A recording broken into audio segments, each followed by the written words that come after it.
Now, the next of these perfections is a very important one, is the perfection of patience. And this is the antidote to anger.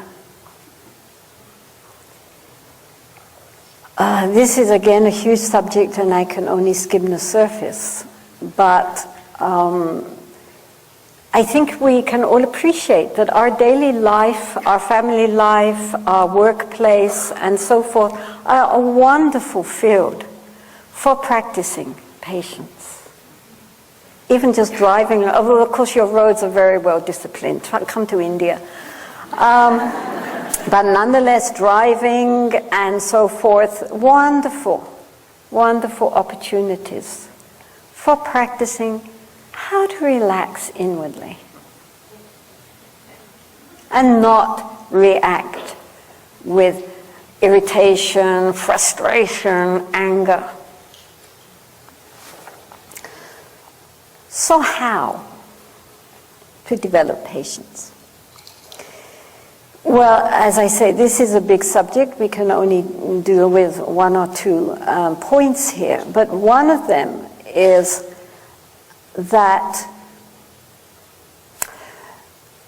normally when somebody upsets us and angers us, we regard them as an obstacle to ourselves being tranquil and peaceful, nice, friendly people.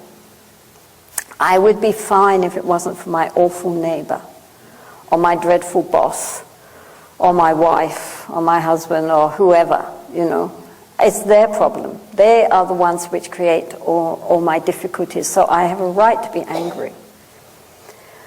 So in the development of patience, we recognize this is a very, very important spiritual quality. Not to react with anger in the face of something which we regard as being antagonistic. So as with any practice, as with any quality, we need to practice it, don't we? You know? So it's very easy to be loving and friendly and kind, surrounded by people who are loving and friendly and kind. I mean, for example, here everybody's so sweet and everybody's smiling and bending over backwards to be helpful and kind. And this is wonderful. But it can lull one into a false sense of complacency, that one, therefore, is also loving and friendly and kind under all circumstances because one only meets with that. So, therefore, in order to really practice, we need people who are obnoxious.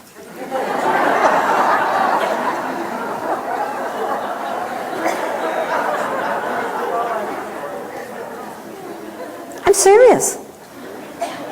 Shantideva, a great 8th century Pandit in India, he said that therefore we should regard our antagonist, our enemy, as our greatest spiritual friend.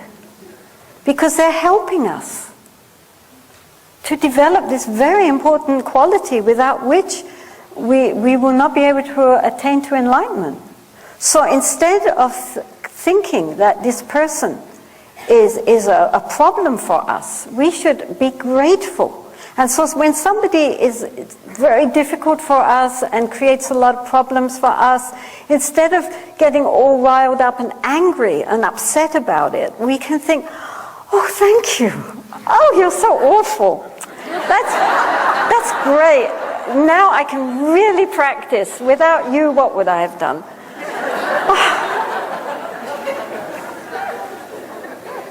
And then that transforms the whole situation. Now, of course, this does not mean that if we are in a heavily abusive situation, we just sit down and say, hit me harder. But it does mean that even if one is in an abusive situation, one can extricate oneself as quickly as possible, but nonetheless with love and compassion in the heart. The Buddha said that hatred does not cease with hatred. Hatred ceases with non-hatred, in other words, with love. And if someone is difficult to us and in return we get angry and frustrated, we've doubled the problem. Do you understand?